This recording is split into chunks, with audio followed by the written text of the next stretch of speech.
C'est vrai que ces derniers temps, j'ai beaucoup enchaîné les matchs contre plein de top français, et pas que, même avec Guestano qui a été un ancien top 300 mondial, il est en Indonésie, très fort, un ancien 19 mondial, l'ancienne star de la France, Brice Leverdez, Soren, champion d'Europe en double homme et en simple très très costaud, des top 10 actuels français qui sont en phase montante et peut-être un jour en feront leur carrière, peu importe, tous ces joueurs-là ont un truc différent et ils en sont pas au même niveau, au même moment dans leur parcours, dans leur carrière. Et donc c'est ça qui m'intéresse dans ce format, c'est de confronter les niveaux. Si même un jour j'arrive à faire une vidéo où je les rassemble et on les voit jouer entre eux, ce serait génial. Je suis sûr que j'y arriverai un jour, je me le souhaite.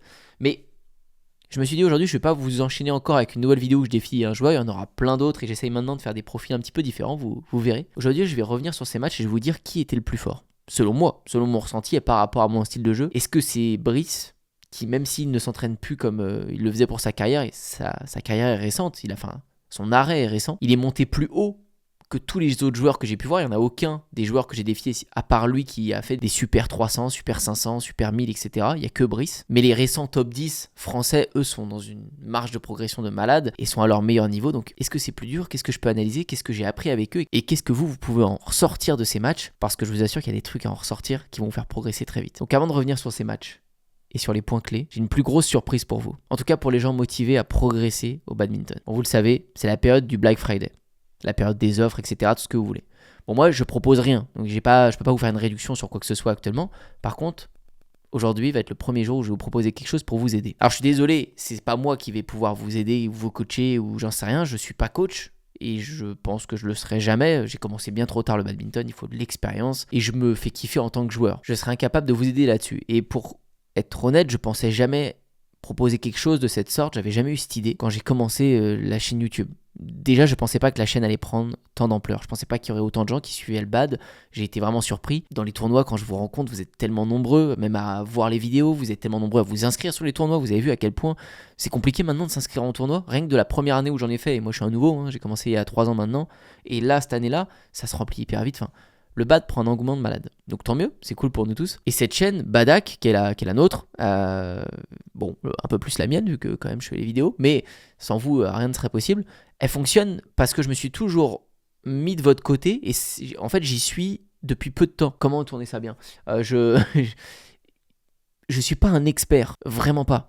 Donc je comprends les problèmes des gens qui débutent, de la majorité des gens en fait qui essayent de progresser dans ce sport parce que j'y étais comme vous hier quasiment. Je suis monté très vite parce que j'en ai fait des heures et j'ai mis tous les moyens que je pouvais et j'ai la chance d'avoir un mode de vie qui me permet ça avec les réseaux, mes activités qui me laissent beaucoup de temps. Mais je pense que mes vidéos marchent bien parce que j'ai toujours pensé à faire les sujets que j'aimerais voir en tant que badiste. Je vous ai dit, le jour 1 que j'ai commencé le badminton, je me suis dit j'ai quoi comme classement non classé? Je veux voir NC contre P12. J'ai tapé ça sur YouTube. Je voulais regarder ça, je le voyais pas. Ensuite, quand je suis monté, j'étais D8, j'ai dit je veux taper D8 contre R6. C'est quoi R6? Est-ce que c'est vraiment plus fort? Est-ce qu'ils ont un smash de malade, etc. Je le tapais sur YouTube, je voyais rien. Je dis mais c'est pas possible, il n'y a pas un seul joueur qui filme, qui monte ses tournois, qui montre comment il progresse alors qu'il y a un système de classement qui est hyper gamifié, c'est hyper stylé, t'as envie de monter tout le temps, c'est trop cool. Non, il n'y a personne, c'est pas possible. Donc ça me titille, je me dis mais je vais pas refaire, j'ai déjà fait une chaîne YouTube dans ma vie sur le surf, sur le skate, etc. Je vais pas m'en sortir. Mais je l'ai quand même fait. Parce que ça me titillait trop et j'avais envie de voir ça. Et maintenant je m'éclate comme d'hab, parce que je fais les réseaux depuis longtemps et je sais que c'est une autre de mes passions. Donc c'est parti pour des années maintenant sur cette chaîne YouTube et je vais trop kiffer. Mais tout ça pour vous dire que je me suis remis encore une fois à ma place, à me dire qu'est-ce que j'aimerais voir, qu'est-ce que j'aimerais avoir pour progresser en bad. Et depuis toujours, j'aurais kiffé que mes matchs à l'entraînement, genre je pose mon téléphone et je me filme un match avec un de mes potes à l'entraînement, un simple ou même en tournoi, que cette vidéo je puisse l'envoyer à un pro et qu'un pro me l'analyse. C'est-à-dire qu'un Brice Leverdez, qu'un Léo Van Gisel, qu'un Luca Lecoq, des top players qui ont traversé les classements et qui ont les clés pour progresser, puissent débriefer mon match et me dire mais là tu le fais pas bien, moi à ta place je ferais ça, qui te débrident quoi, parce qu'eux ont enlevé tellement de brides dans leur tête, eux se sont entraînés contre tellement plus fort, eux ont voulu progresser, ont réussi à progresser et on peut pas avoir accès vraiment à ce genre de gens. Moi quand je commençais j'étais assis derrière leur match, je l'ai raconté plein de fois et je les regardais jouer, d'ailleurs encore aujourd'hui quand il y a des N1 qui jouent, j'adore, je reste, même si j'ai perdu mon tournoi, je reste, j'attends que leur série est finie, c'est mon plaisir du samedi après-midi, je les regarde. Et maintenant je me suis rendu compte que la chance que j'ai avec cette chaîne YouTube, et je suis vraiment un privilégié, je le reconnais, je peux faire des matchs avec eux, ils m'accordent un peu de leur temps, alors qu'il n'y a pas vraiment de match entre eux et moi, quoi. C'est pas parce que je suis national, il y a un monde entre un petit national 3 et un top national 1, c'est un délire. Donc je peux jouer avec eux, je peux avoir des discussions avec eux, on peut rester un peu potes derrière, on discute, ils me donnent des conseils, enfin c'est génial et je me dis mais moi j'en profite et je pourrais vous en faire profiter en vrai de vrai. Et ce qui est génial là-dedans, c'est que je vais pouvoir faire vivre la chaîne. J'ai toujours fait ça dans mes autres chaînes YouTube, j'ai fait un skatepark ici avec l'argent que j'ai pu récolter de ma chaîne YouTube de surf. Grâce à ça, on a pu faire un skatepark. Avec ces skateparks, on a fait plein de vidéos, on a fait des invités extraordinaires, etc. Donc aujourd'hui, j'ai enfin trouvé ce que je vais pouvoir vous proposer pour aider tout le monde. Et je suis trop content de pouvoir le proposer. Ça s'appelle Badak Live. Et vous l'avez compris, majoritairement, il n'y aura pas que ça, mais prioritairement, ça va être des lives tous les 15 jours avec un top player, une star du badminton, peu importe, mais des joueurs qui jouent très bien. Les joueurs que vous avez vus dans les vidéos, hein. Léo Van Gisel, Luca Lecoq, etc., plein d'autres, des nouveaux, des anciens. Il vous suffira de vous filmer, vous nous envoyer une ancienne de vos vidéos, enfin peu importe ce que vous voulez. Et ils vont discuter avec vous en live tous les 15 jours avec une personnalité différente tout le temps. Ça va être incroyable, j'ai trop hâte. J'ai déjà beaucoup parlé, alors j'ai pas envie de m'étaler. Vous pourrez cliquer sur le premier lien qui est dans la description. Comme d'habitude, premier arrivé, premier servi. À l'intérieur de ça, il va y avoir des concours, vous le savez.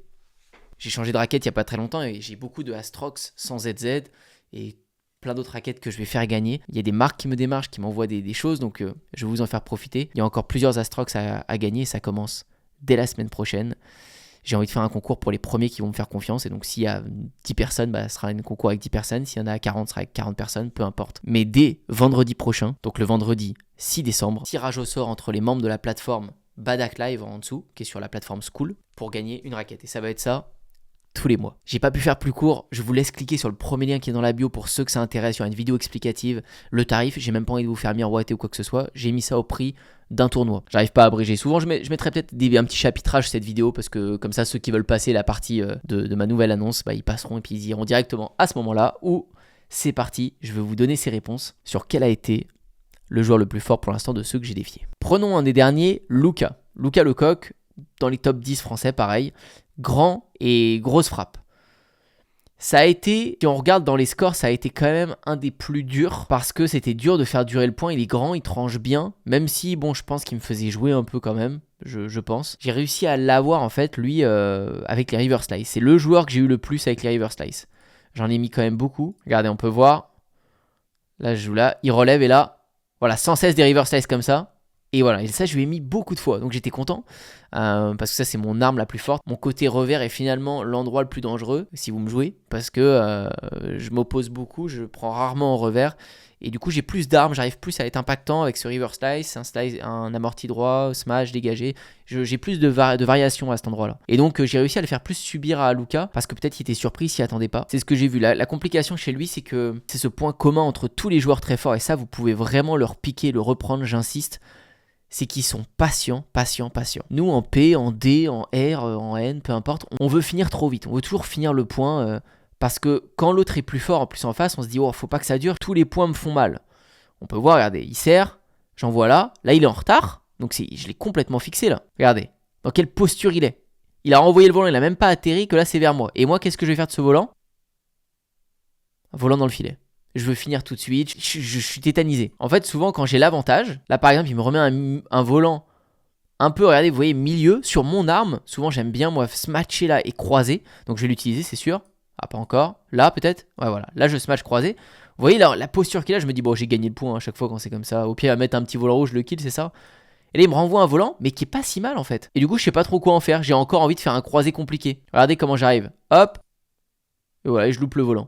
Et ça, c'est beaucoup de fois ça, parce que dans ma tête, j'ai déjà gagné le point d'avant. Donc vous devez être patient. Tant que le volant n'est pas au sol, c'est pas fini. C'est un truc, ça d'ailleurs, que Léo fait très bien. Il s'arrache tant que ce foutu bouchon n'a pas touché le sol. Donc Luca ne manque pas à ça, il ne va rien lâcher, il va remettre propre toujours le volant tant que c'est pas terminé. Il accepte d'être complètement en situation défavorable jusqu'à temps de retrouver une position favorable. Donc en fait, ils sont d'abord tous excellents sur cet exercice de consistance où vous pouvez les envoyer n'importe où dans le terrain, qu'ils soient en retard, en avance, etc. Ils renvoient le volant avec une bonne qualité. C'est-à-dire un volant qui n'est pas flottant ou qu'on peut attaquer, qu'on peut gérer. Non, c'est des volants avec du poids. Donc c'est-à-dire qui souvent vont vers le sol après avoir passé le filet. On peut pas en faire grand-chose non plus de ces volants, quoi. Là, c'est pareil, regardez.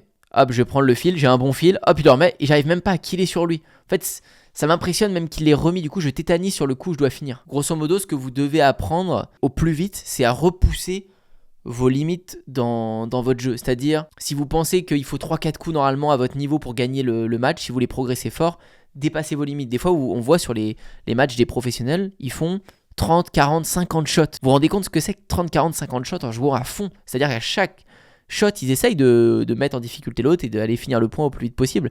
Ils arrivent tellement, ils construisent tellement, tout est de qualité, ça arrive jusqu'à 40, 50, 60 shots des fois. Parce que mentalement, ils sont prêts à aller jusqu'à là-bas. Nous, on n'est pas prêts. Au bout de 4, 5, 6, 10 shots, on se dit à un moment, vas-y, je prends un risque, là, je finis, c'est trop long. Non, non, non, non. Leur niveau vraiment des tops, c'est qu'ils vont beaucoup plus loin que ça. Et ça m'a frappé pour tous les N1 que j'ai joué. Mais les grandes qualités de Luka, pour moi, c'est ses angles d'attaque, son fond de court coup droit où il est capable en retard à chaque fois de il rebalance, que ce soit croisé tout droit, c'est compliqué. Effectivement, il se match fort, il est grand et il fixe. Donc vous voyez, c'est un des joueurs où il y a eu moins de points. Je crois pas que j'ai passé 10. Ça a fait 21-9 au premier set et au deuxième 21-7. Voilà, 7 et 9. Ok pour Luka. Parlons pour Léo. D'ailleurs Léo, pour ceux qui vont rejoindre la plateforme, il sera là la semaine prochaine pour débriefer votre match. Bah écoute, ça me branche carrément, ça a l'air super sympa, le principe est super cool. C'est une super idée, franchement, je serais carrément chaud. Alors pour tous ceux des fois qui louperont un match dans la plateforme, vous aurez le replay qui est dispo à vie, ça y a aucun problème. Vous pouvez envoyer votre match, si vous n'êtes pas là à l'heure, c'est pas grave. Le replay sera là, vous pourrez même envoyer vos questions et je les poserai à Léo pour vous. Léo, sur le classement, le papier, c'est le joueur français le plus fort que j'ai joué. C'est le mieux classé. Il était peut-être 8 ou 7, je sais plus, français. Et c'est vrai qu'il perd pas beaucoup de matchs quand on regarde sa fiche. Et alors lui, c'était plus sympa à jouer que Luka parce que il y avait plus d'échanges. Alors même si le score fait mal, pareil, je crois, c'est combien 21-9 au premier set. Ouais, 21-9. Comme je vous dis, il lâche rien. C'est quand même très très compliqué pour moi. Je dois forcer beaucoup plus. Je vois pas grand chose passer. Les échanges sont pas très longs non plus. Mais moi, ce qui m'a frappé chez lui, c'est que je trouvais qu'il se déplaçait vite. Il est bas sur les jambes, il vient vite au fil, il accélère long de ligne quand il faut, etc. Il fixe un peu, ses fixes me faisaient un peu mal, mais c'est pas ça qui m'a frappé le plus. Vous voyez, par exemple, là, il fait pas un volant terrible. En fait, même quand il fait pas un volant terrible, il s'en sort déjà très bien, regardez. Là, il me fixe un peu, ok, ça va encore. Là, ce volant-là, vous voyez, là, il n'y a pas beaucoup de poids dans son volant. Son volant, là, il est haut, un peu mou. J'aurais pu en faire quelque chose de mieux. J'arrive, je joue très safe, c'est-à-dire je la pose devant. Tout de suite, il va reprendre le contrôle derrière. Il est là, hop, il me rebazarde. Vous voyez, c'est très safe ce qu'il fait. C'est-à-dire, là, la seule chose qu'il m'a faite, c'est qu'il m'a fixé. Regardez, je l'envoie là, hop. Lui, il est là, il est bien positionné. Donc moi, je suis au fond, j'ai les jambes en l'air. Et à ce moment-là, il peut juste poser ou tendre tout droit. Donc je sais pas trop, je ratais, hop, tendre tout droit, je suis dans la merde. Et hop, il me termine. Donc c'est juste en construction déjà où il me bat. Il n'a pas besoin de forcer plus que ça. Vous voyez, il va courir tout le temps. Même dans le retard extrême, il y va. Donc Léo, c'est un joueur qui peut vous démotiver, je pense. Je ne l'ai pas assez joué pour vous dire. Mais je pense si j'étais à peu près à niveau égal, de me dire, des fois je domine le rallye ou des fois je le fixe, etc. Et en fait, il finit toujours par avoir le dernier mot en fait. Moi, je sais que ça me démotive quand je joue contre des N3 à peu près comme moi, qui s'arrachent sur les points, qui sautent partout et tout. Bah, si je sens que je maîtrise, c'est moi qui mène la danse et qu'au final je perds les fins de points à chaque fois parce qu'il va plus loin, bah, je me dis, bon, c'est bon, ça me gars, c'est moi qui devrais le gagner, quoi. Donc je pense qu'il a dû absorber un peu la motivation de pas mal de joueurs avec ce jeu-là. Vous voyez, on fait la faute avant lui. Là, il dégage, il est court, il est très court, c'est moi qui l'attaque, c'est moi qui le fixe, etc. Mais c'est moi qui fais la faute.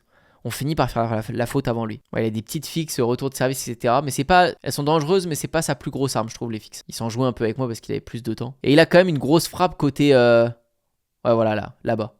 Côté revers, croisé, il avait une frappe que je voyais pas partir vraiment, elle partait vite. Et je trouvais, c'est ça qui me choquait, c'est qu'il explose vite, il arrive très vite derrière et bam, il charge son coup. Très puissant et explosif sur les jambes, je trouve. Donc Léo, je mettrais qu'il est plus simple pour moi à jouer. C'est plus agréable de jouer contre lui qu'un Luka. Après, entre les deux, qui est le plus fort, dur à dire. Bah, eux doivent le savoir, ils doivent se jouer peut-être. Mais moi, de mon ressenti, je dirais que Léo était plus facile pour moi à jouer que Luka. Passons à Baptiste. Baptiste qui est plutôt plus près du top 50, si je ne me trompe pas, plutôt que du top 10.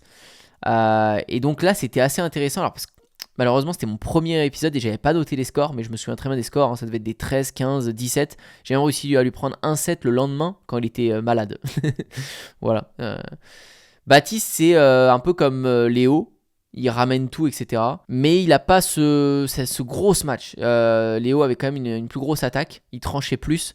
Alors que Baptiste, peut-être jouer sur la retenue, je sais pas trop. Mais ça durait longtemps. Mais ça a été mon match le plus agréable à jouer. Je pouvais tenir sur quelques points, le rythme, etc. Mais je trouvais que fin de match, lui, comme d'hab, il s'épuisait moins. Et ça, c'est un conseil, vous pouvez le retenir. Moi, c'est un truc que je leur prends des top joueurs que je joue. J'essaye vraiment de ne pas finir à chaque point, comme je vous ai dit. Vous voyez, ça, c'est des erreurs là. Là, j'essaie de se matcher tout le temps trop fort. Vous voyez là. Regardez. Il lève et là, allez, je mets tout ce que je peux. Encore, allez, je mets tout ce que je peux. Je mets toujours tout ce que je peux.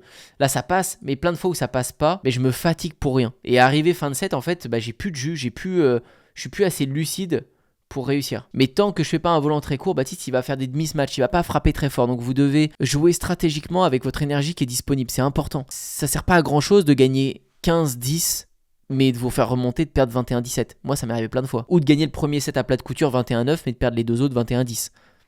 Ça m'est arrivé aussi plein de fois. On n'est pas là pour juste montrer à notre adversaire, je peux lui mettre une grosse claque dès le début et quand je suis à fond. Non, parce que lui aussi est peut-être pas à fond et il garde son énergie. C'est une partie d'échec. Faut être intelligent sur le match. Et les N1 ont ce côté intelligence. En tout cas, ils jouent plus avec leur tête que nous.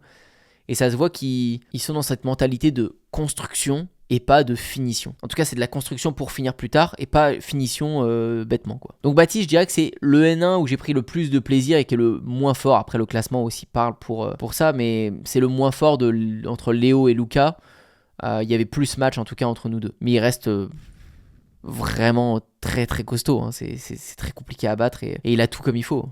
Brice, non, on va le garder pour après, c'est intéressant. Soren, que j'ai joué il y a pas très longtemps, champion d'Europe. Soren, d'emblée je le mettrais moins fort que Lucas et que Léo. Il y avait plus match pour moi, mais encore une fois, ce que j'ai trouvé compliqué avec lui, c'est que il apprend à mon avis tellement bien les déplacements et la technique que c'est très compliqué de trouver une faille à un moment sur son physique ou autre, c'est-à-dire physiquement il est jamais atteint. Donc moi on faisait des bons rallyes, les débuts de set, on peut le voir, ils sont serrés à chaque fois, hein. Là il y a 8-7, 11-7, après il s'emballe et au deuxième set, il y a combien au début? Je crois que c'est pareil, hein. Il y a 7-6, 8-6, 10-7, c'est un petit peu serré au début, on a 2-3 points d'écart et les tout débuts de set, mais après il s'envole. Après, il part vraiment parce que je suis lourd quand je me déplace, je reste bloqué. Là, par exemple, je vais le fixer je le mets au revers. Regardez comment il revient, tout est très léger, il revient très, très vite. Il est capable de retourner au filet. Si vous regardez quand il joue, tout est fluide. C'est-à-dire, hop, là il est au fond, hop, il revient direct dans le terrain, il est replacé. Il sait ce que je vais faire, il anticipe tout de suite, il prend l'option du fil, il vient me killer. Le manuel dans sa tête du bad est plus clair que le mien. Moi, il y a plus de déchets aussi, j'essaie de toujours faire plus compliqué. Lui, il est très lucide sur le fait qu'il va construire. Vous voyez, puis il gagne les points sur des coups qui ne coûtent pas d'énergie. Regardez là, hop. Voilà, petit amorti. Il arme fort. Regardez, moi je sais que je suis court là. Lui, il arme très fort, il est en position, il est reculé, on dirait qu'il charge la puissance dans sa jambe arrière pour se matcher. Moi, je me dis, oula, ça va venir fort, je me prépare. Et en fait, il pose juste devant. Et donc ça lui coûte pas d'énergie en plus. C'est un point facile. Vous voyez, il joue là. Son volant, il est exploitable. Moi, je suis à l'heure. J'essaye de spinner à fond le volant. Vous voyez, il est à l'envers. Et puis qu'il prenne la bande et qu'il... Voilà, mais en fait, je fais une faute du coup. J'essaie de finir trop vite encore une fois alors qu'il y a repose. Mais vu qu'il tient longtemps, il se fatigue pas, il fait les bons choix, bah moi, ça m'alarme. Et je me dis, faut que je finisse vite. Et en gros, du coup, je suis toujours dans un mauvais cercle. Vous voyez, encore, j'essaie des feintes trop compliquées. Donc, le bad, c'est ça. C'est quand je fais pas mes bêtises et qu'on fait des points et que j'essaie de construire, bah ça se tient. Mais à un moment donné, mon physique, des fois, va me donner une alerte contre ces joueurs plus forts et me dire, t'es fatigué quand même, ok, tu tiens le score, mais t'es fatigué. Va peut-être falloir soit que tu changes quelque chose, soit que tu finisses plus vite.